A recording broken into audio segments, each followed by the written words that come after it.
Allow me just a few minutes of your time tonight before I go to bed, if I wrap my hair up and go to bed. So today was a very trying day for me today. Oh my God. I felt defeated, I felt hopeless, all kind of emotions. So in that midst of, because I had went outside, right? And somehow I forgot to close my sunroof on my car, my truck. Baby, it was pouring down rain in my truck. And when I got up in there, it was just so much water. Yeah. In my truck. Yeah. And I didn't cry. I was like, oh my God, ain't no way. I said, okay. There's a lot of water. But thank God it didn't damage the computer in my truck. I was able to drive it. But it's wet. It's wet. And then we got these couple of days of more rain. You know, just got to wait for the sun to come out and dry it up. Oh my God. So anyway, in the midst of me feeling like that, and I had like a couple of other things going on, I got a phone call. And so when the phone call came in, at that moment, you know, I'm in my emotions, you know, feeling like I'm feeling. And I expressed to the person on the other end, I was like, you know, I'm tired. So I can't pray. I don't want to pray. I was telling her what happened to my truck. So I don't want to pray. I don't want to do none of that. And she said, well, Mary, you're not the only person that's going through something. And I hate you feel like that, but I ain't gonna never give up. I said, well, I'm not giving. I'm just expressing how I feel. And that really hurt my feeling because at that moment, I was in a vulnerable state, you know, where I'm letting you know, my personal mood, how I'm feeling, you know. And I don't believe she meant any harm. But when she said it, it hurt my feelings a lot. And so I was just, I got the phone. I was just, double the tears came. So then I had called another friend. She had called me, so I called her back. And I was telling her, about the truck. And we were just talking. And then she got to tell me about her stuff and this and that, this and that, this and that. And she said the same thing. Mary, you're not the only person going through stuff. And I was like, okay. I would just tell her how I was feeling, what was going on. Am I not?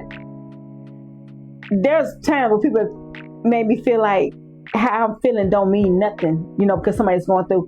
And I sympathize with people going through. And like with me, when somebody is going through something, when I'm going through something, I think about the next person and I help him bounce back up. But at that moment, there were just two people that I trusted I was just talking to. Then a third person called me. And she was like, what's wrong, Mary? And I told her.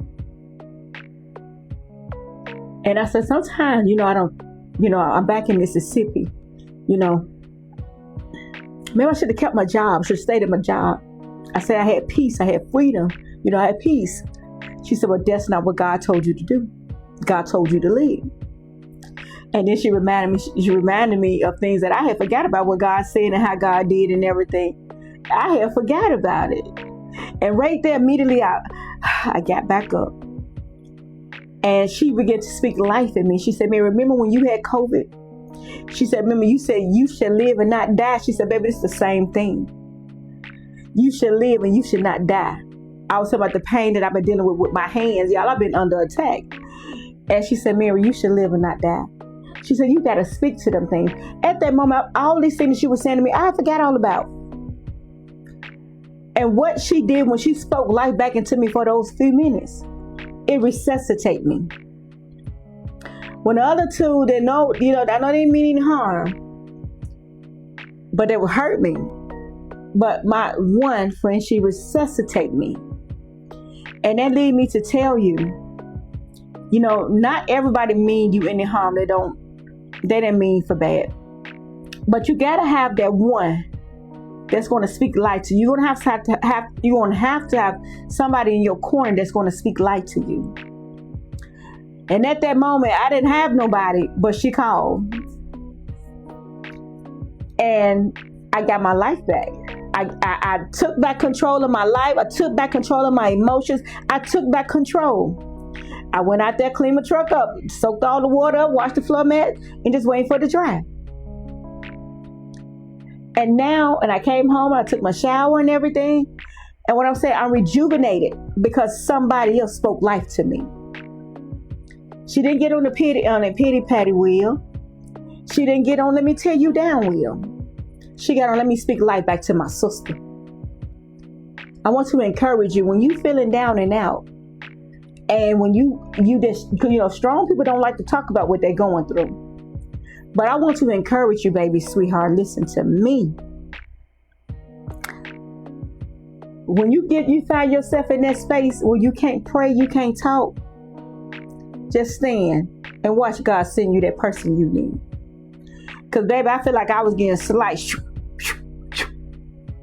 until that telephone rang. And it was my friend to resuscitate me. And you might not even have a person. You might even, at that moment, God might do it in another way. I don't know.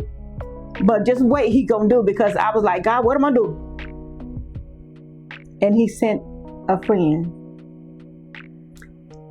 So before I get off, I just want to just say to you, be that person that resuscitate someone else.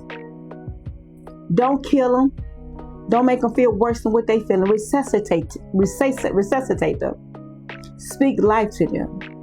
And let them know that all is well. Remind them of those small things that they overcame. Hallelujah. That they forgot about and that you know about. Remind them of those obstacles that try to take them down, that you remember that they forgot about. Because sometimes when you're out there in the pit, you can't remember, you can't think. You can't think, because I couldn't. But there was one that reached right back down and said, man, remember when you had COVID? Remember all them who died around you and you came out the hospital? Remember when the doctor told you can go home and fight this and die? Well, you can go home and fight this, or you can stay here. And you chose to stay there and fight. I didn't know my oxygen level was so bad. So I found myself where I couldn't breathe. And I was in the hospital. Think about it, I was at the hospital. If I had been at home laying down and couldn't breathe. And she reminded me of that. She reminded me of things that I've overcome, that I came through. So you be that person to resuscitate your brother or your sister. Don't add weight. Because if I hadn't been strong, the very things that they said to me, I don't know. It made me feel bad. But I had to remember while I was talking to them, that's going to be okay. And on the third phone call around, the third phone call, I was resuscitated. Anyway, you be encouraged. Have a good night. Be the one to speak life. Don't add the weight. Resuscitate me. Don't kill me.